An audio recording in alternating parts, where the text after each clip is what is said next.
рандом. В главата ми въртят се само ученички, в час по български чета на срички. Тройки, четворки, петици и шестици. Чуя ли звънеца, отивам за мекици. Направо откачам, жегата е жестока. Мисля за басейни, пък у нас крак ми тропа. Не мога да издържам на това напрежение. Намирам свищови за всеки изпит решение. Всяко междучасие коридори обикалям. Все едно съм дошъл килограми да свалям. По физическо обичам да бягам 6 метра с цигара в уста и на слушалки слушам Петъра. 3 години чакам да взема парички, обаче ги дават на пълните шестички. В горещия следобед прибирам се у нас. Не търси сутрин преди втория час.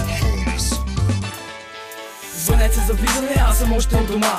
Бяха да се става толкова рано сутринта. От снощи още ме боли главата. В час не мога да фокусирам госпожата. Голямо междучасие, време за кафе. А пича в пушалнята закусва с амфе. В коридора само красъци и викове. От толкова напрежение получавам тикове. Отивам на лавката, вземам си дъвката. Минава зарибена зайка, бати мръвката.